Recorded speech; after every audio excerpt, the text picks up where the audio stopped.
Welcome back to the channel. My name's Andrew. It's great to see you. Welcome back to Southampton. We have an evening game tonight. It's hot. I thought maybe filming in the evening would be okay, but it's still 100 degrees. Summer is officially here in Jacksonville. That's no excuse. We're still going to get out there and play a little bit of golf. Follow the lead from the video I made a week or so ago about how I practice. That video seemed to help a lot of people. A lot of people really loved it and implemented a lot of the drills and are already reporting great results from that. So I want to do basically a follow-up to that that's more about course management. So that was how I practice. This video today is how I play golf. Gonna go out and play and talk through all the course management thinking that I go through when I'm out there faced with tee shots, pro shots, putts, all of that. And hopefully you will be able to learn some course management strategies from this video.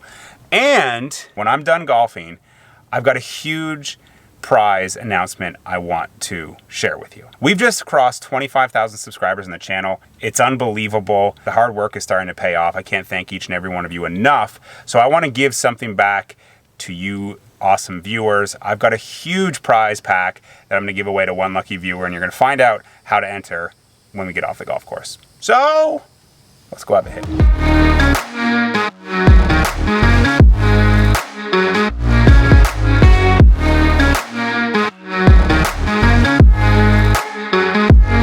Starting on the back nine, gonna go on the 10th hole here, 378 yards. These bunkers here straight away are not in play. My line is I'm just trying to smash driver over those bunkers. Favoring right, missing right's totally okay, because this green is actually kind of open from the right side. Hitting it left is not where I want to be, just not a great angle. So I'm just trying to hit driver as hard as I can over those bunkers.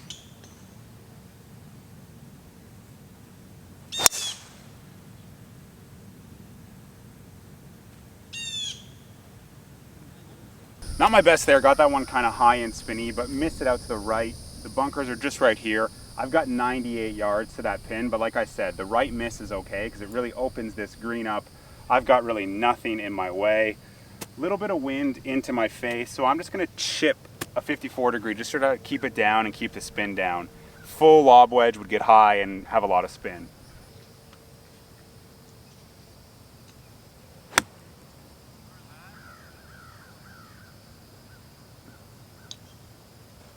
Okay, I took a little bit too much off of it, so I'm right below the hole. Decent place to be. So this is what I was looking at, straight at that flag from the right.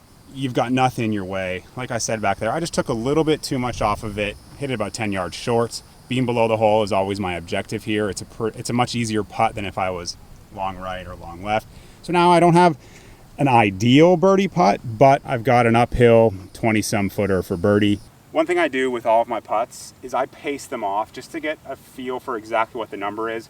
I've been practicing so much, I have a great feel for what distance it is, how hard I need to hit it. So I'm going to pace this thing off and get an idea of exactly how far I have.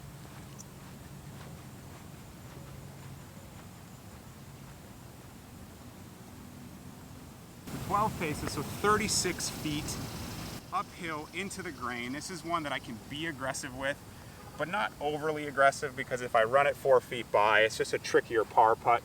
Greens are shaggy, a little bumpy late in the day, so this is just one, hit a good putt, make solid contact, and tap in for par.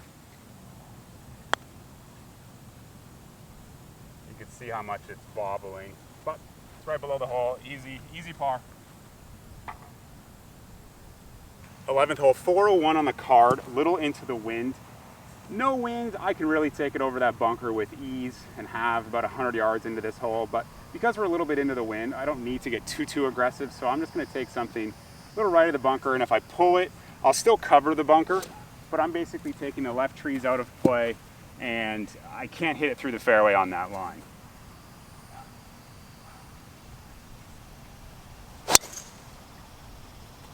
Kind of stuck back on my right foot there, but it's a fine miss, middle of the fairway.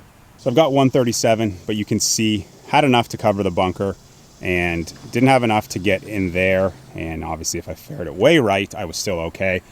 That back pin, I can take dead aim at this. This is one where I have no excuse to not hit this inside 20 feet. So 137, a little bit into the wind off the right. So I can just hit a stock pitching wedge and let the wind draw it in and hopefully hit it inside 20, 15 feet.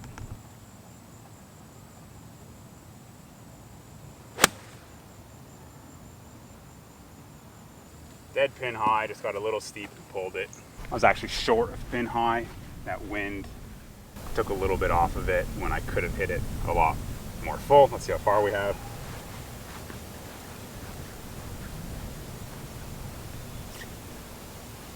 27 feet straight up the hill. This isn't too dissimilar from the last putt. I'm going straight up the hill, straight into the grain.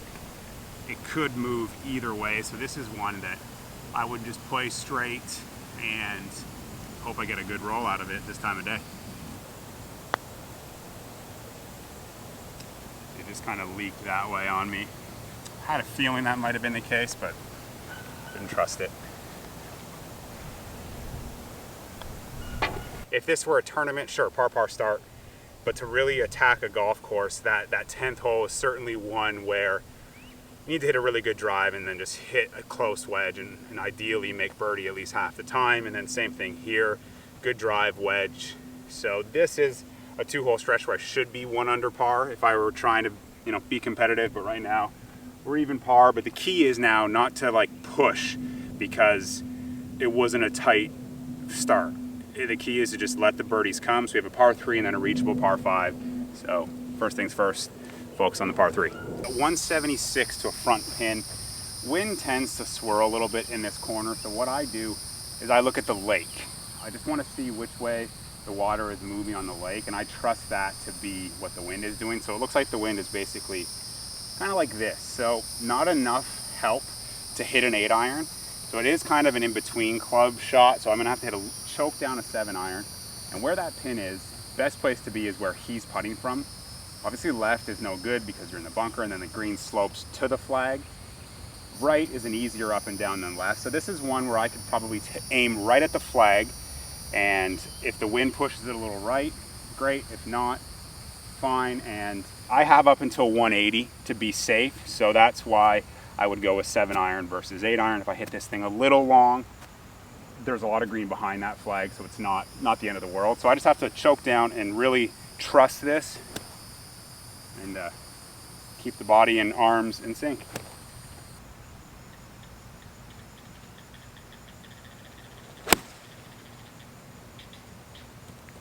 Getting a little steep again.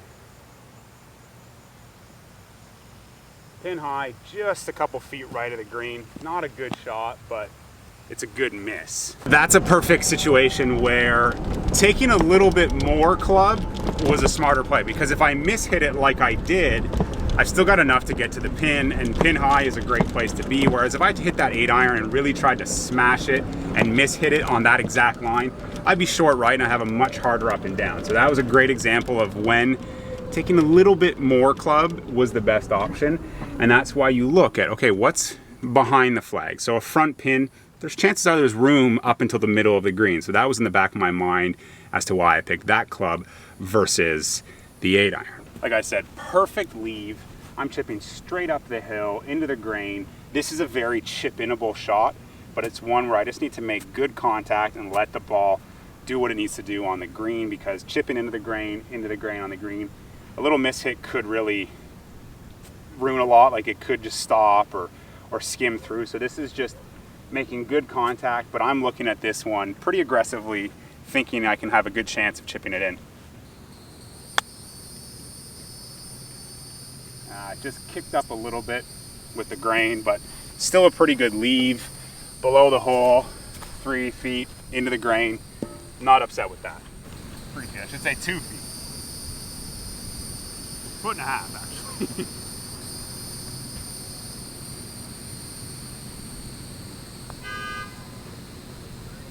So 3s are always good, but obviously when you have a chance to make a 2, you'd like to make it. But now we're moving on to a really reachable par 5. So this is something where, I mean, I haven't made too many great swings in 3 holes, so I just need to slow it down and then really make a good swing on this tee shot to set myself up for the best chance to make birdie on the next hole. 13th hole, it's 497 yards, so it is a short par 5, and it is a dog leg, so you can take a bit of the corner off and have even less into the flag. Got a pond right here, so I'm looking at what the wind's doing. Wind is into off the right, which is actually great because it helps me try to turn this ball over. That bunker is about 240 to cover, so it's not even in my thinking. And I can go as far left as probably this white tee box right here. There is a lot of room left, so if you see that bunker beyond this first bunker, that's a great line. There's a chimney right over that bunker there that I always tend to aim for, and if I pull it or draw it on that line or cut it on that line, I'm great. But with this wind, I think I'm going to go right where his card is and play a draw and try to get some chase and have as little into this green as I possibly can.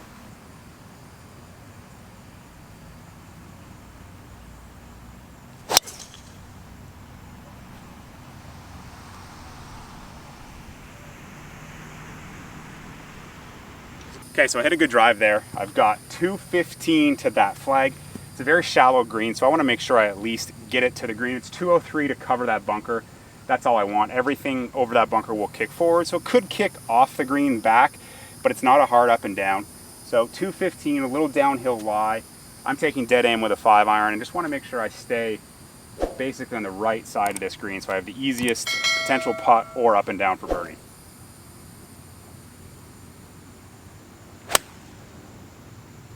And I do what I always do on this hole, which is pull it left. Oh, I've got a harder look now to get up and down for birdie. You can see what I was saying up here a little bit better. That front bunker, just wanted to cover it. It's a very shallow, small green. If I was a little long, I'd be an okay up and down. I pulled it up there, so now I just have to deal with a bit of slope. But at the end of the day, it's not the hardest pitch shot in the world. Obviously, I want to hit better 5-irons than that, but it's a good place to leave it.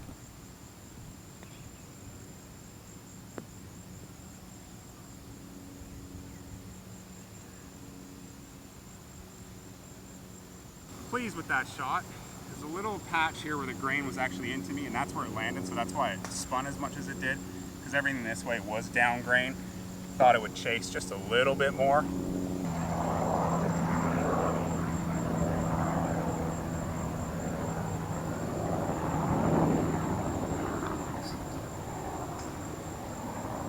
I mean, that thing didn't roll very well. It's a birdie nonetheless, so we're on the right side of par, but I had to work a lot harder for that one than I wanted to.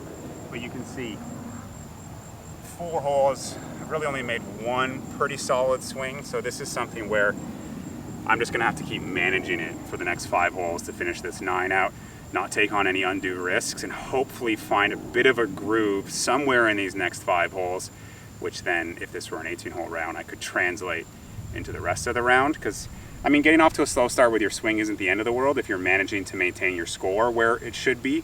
But it's one thing, it's tough when you're swinging it kind of poorly and then you're not scoring the way that you would like to be scoring. So then it's like it's a mental test. But I just have to keep focusing on my process, picking targets, and just letting the results take care of itself and not being so focused on results. I'm talking about results because of the video, but I'm actually not focused on the results. So I hope that makes sense. 14 here, it's 440 yards. On the card, you'd think it's driver. Past the 150, it really narrows in. So I never hit driver here unless it's howling into the wind. I just want to hit it to the widest part of this fairway, which is why I hit 3-wood. I can keep it anywhere from that cart path all the way, 25 yards left of the 150 stake. I've got a very wide landing area, so I can really just free it up here and make a good swing and kickstart some better swings.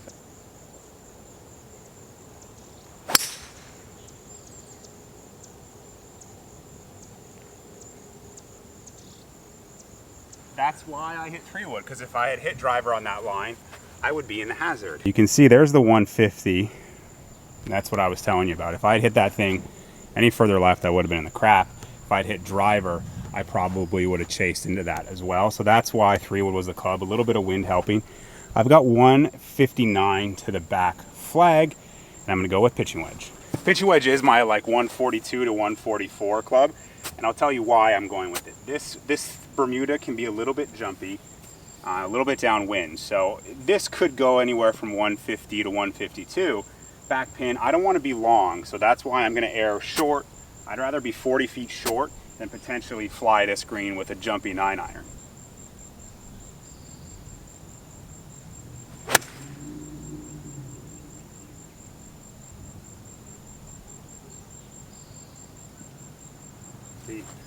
Just kind of getting steep and flippy, but if I had hit 9-iron, I would have been screwed. I hit pitching wedge. I'm probably about 5 to 10 feet left of the green. Obviously missing the green sucks, but I can still get up and down from there versus if I hit 9 iron, I'd be hitting 4 from a drop. Not a great shot. Missing the green sucks, but I've got a very flat pitch, slightly into the hill, slightly into the green. Great lie. So this is something where I'm just going to take my 54, kind of like on the par 3, and just bump it, let it run, and hopefully cozy it up there. And if it has a chance of going in, that's a bonus. I will say, as a bit of a caveat, my short game has been pretty strong lately, because you see I've been hitting it a little off. I've been practicing my short game a lot. So I'm looking at chips as if I can make them. So that's one thing that's different about how I'm playing right now. I'm so comfortable on and around the greens, whereas there's times when I'm hitting it great and then on and around the greens, I haven't been practicing, I haven't been having to push it, so that's why the short game might let me down.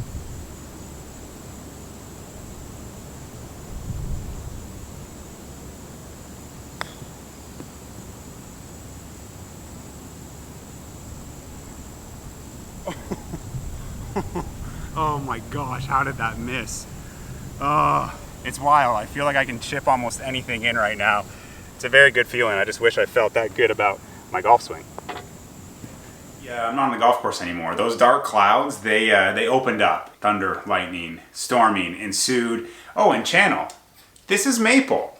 Unfortunately, we had to put Addie down back in April, and we got Maple. She's 9 weeks old, and she's amazing. This scenario is actually perfect because it would be one of those ones where I'm not playing my best golf out there. I'm kind of hacking it around, but I'm scoring okay. But I would get a reset. I would get time to go and warm up again and maybe find a bit of rhythm and then finish this round off, hopefully with some better golf swings and you know, maybe keep that good scoring going. I hope you learned a little bit about how I manage myself out there, how I think through thoughts. And like I said, I wasn't focused on the score, but I talk about the score just for the video's purposes. And the only reason you're still watching now is because I said at the beginning we're doing a giveaway. Yeah, we hit 25,000 subscribers. It's unbelievable. It just further motivates me and pushes me to want to hit that 50, 100, especially 100, because that's the silver play button. That's really, really cool. But I want to give back to you because this channel wouldn't be, this channel wouldn't exist without you. So I want to do as much as I can to thank you. And I've reached out to a lot of my sponsors and partners to put together an incredible prize package for one lucky viewer. What are you going to get? Well, you're going to get some gear from Putt Out, all the putting train aids that I use and I made a video about. You're going to get a Live View Pro camera. You're going to get swag from Shore Par 4. You're going to get some Rise and Grind merch.